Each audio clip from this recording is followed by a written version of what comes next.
Hello, Dunvant. It's nice to speak to you, at least virtually. I just wanted to give you an update on my trip to Kenya. I am no longer there, as you can see, but I wanted to fill you in on a couple of things which I learned and things which have encouraged me since coming back. Uh, I did just try and do a take of this. It was too long, so I'll try and keep this down to 10 minutes.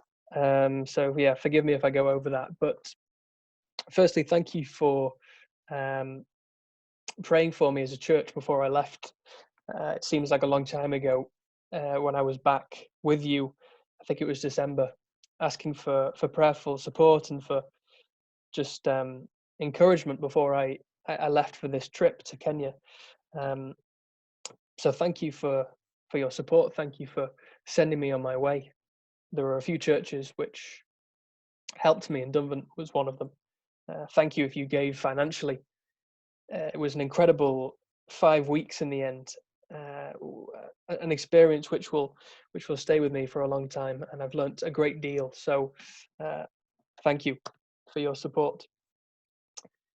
I came back in mid-March. I left in mid-February, so I was cut short because of virus fears, because of travel restrictions.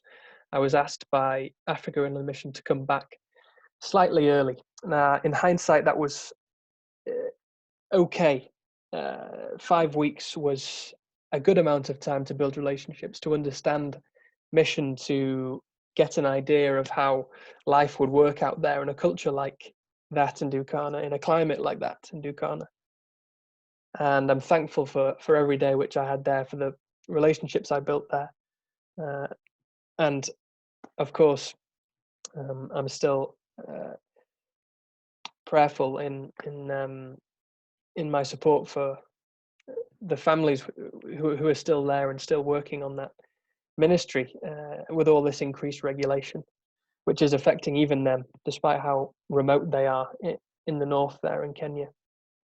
So, just briefly, for those of you who don't know or who are interested, that the ministry which I was working in was split down into four parts. One of them was the church, and the other three, were split into a radio station, which broadcast sermons and gospel music and panel shows to people across the region. The second thing was an evangelism team, so people who would go out to the bush essentially and preach and go systematically through the Bible with unreached people groups.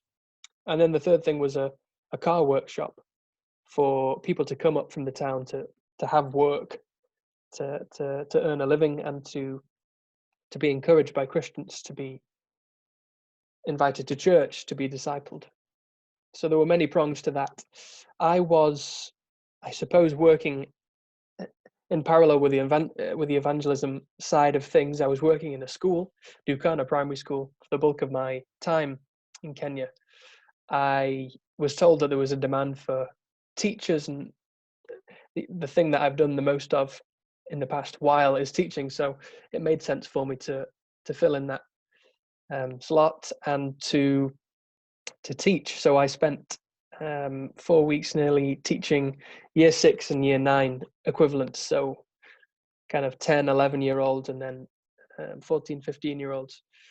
I taught them English and CRE, so Christian Religious Education, and I had a fantastic time. It was difficult at first, but it was well worth sticking with it and getting to know those kids and jumping on those opportunities, especially with CRE, to just have almost a free rein in terms of talking to them and encouraging discussions about the Bible, even bringing the Bible into how I taught in the English classes.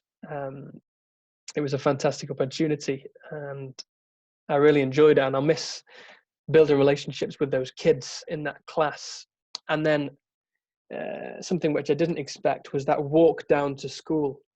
Before I taught the lesson, I had to walk down 15, 20 minutes to the school in the town. And I did the same walk every day for almost a month, and slowly got to know people, got to speak about um, this and that with passers-by, with people who lived along the route, and especially with the children, because they were a bit more open and a bit more confident to come and speak to me. And I'll miss that building up of a relationship with people who I didn't know, and moving from a wave to a hello to a how are you, trying to build up the language, just trying to be there as a presence. That's what these mission workers were doing. They were they were a presence which wasn't hostile. They were welcoming. They were trying to be inclusive and compassionate to everyone, anywhere, anytime.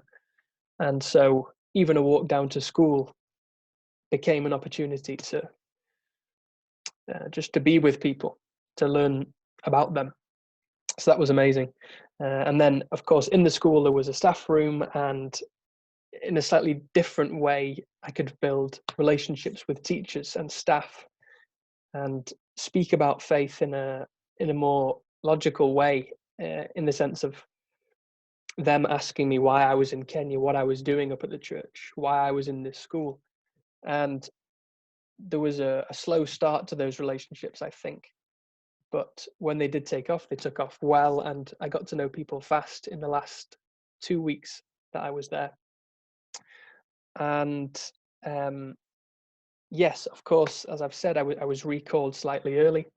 So I came back 2 months shy of the time I was supposed to be there for. But these relationships, which I built, were great, and the time which I had was enough time to really get to know these people. And I'm now still in contact with them. So that was a real blessing, and that was how I would spend most of my days there. And yeah, so I just wanted to relay that onto you, and just to give you some encouragements and takeaways from life generally in the ministry. There is a huge focus in this ministry on the word, on living out the word of God, whether it's in the radio or, of course, through the evangelism teams, the church, the car workshop, wherever it was. I noticed a great desire for workers and people coming to church, coming up to the plot, to really know the word and really live by the word. And interestingly, there was a device which was talked about a lot in the ministry called the Treasure, which is a small audio Bible, which folk would come and ask for from the town and from beyond, which was essentially an item no bigger than this torch, with solar panels on one side and buttons on the other, for folk who spoke the indigenous language of Gabra to take and understand the Bible. Every book was translated, and every book was available for them to understand the Bible. And so this treasure, which they called it, became almost a famous, hard to get your hands on thing in northern Kenya. But we would see people walking, young kids, older men and women, with this strapped to their wrist, with this device in their hands, just a reminder that we are to yearn for this. This is the word of God revealed to us, given to us, and it is to be treasured. And that was just a great thing to see, and to see a real desire in people's hearts for that word. And the second thing, just quickly, is something which I've noticed since coming back, is really just this realization, realization that this mission field is here and there. It's home and away. There have been, since I've come home, more and more opportunities I've noticed for me to actively share my faith, and the heavy lifting, as I've had it explained to me, was already done for me. I didn't go looking for these opportunities. They were friends asking questions about Easter, about their old Bible on their bookshelves, about how the online church worked. And so what I wanted to encourage you with is, it's just that fact that mission worker or not, and I don't know where I stand now and what the future holds. We are all called um, to find a way when those opportunities are presented with us, to have our conversations seasoned with salt, to let our conversations be full of grace, and to be prepared with an answer when those opportunities come, and they will come, and they'll come when you don't ask for them or when you're not expecting them. And it's just a blessing to know that we can share our faith here and there, and in all times and all settings. People will be curious, people will want to know how we live, and although we can't meet in this time with anyone other than our family, those we're living with, we can use those Zoom calls, those conversations, those video messages to be a light for Christ, to witness for Christ in a way which is easy. Well, it is simple for us to do. It's easier said than done, of course, but to live a holy life, to live in obedience with Christ is undeniable. A life poured out for Christ. That is something which can't be argued. Where people can pick holes in theology, that is one thing, but a life poured out for Christ, and a life poured out for Christ, and one in which he gives us opportunities to speak about his life, is something which we can long for. And so I just wanted to encourage you with that, the fact that we have these opportunities, and to jump on them, to have our conversation seasoned with salt, as it says here in Colossians, to have them full of grace, to pray that we may proclaim the message that we know clearly, to be wise in our conversations. So just wanted to encourage you with that. I just wanted to thank you again for praying for me. It's good to be part of the church again, to slip into DCF.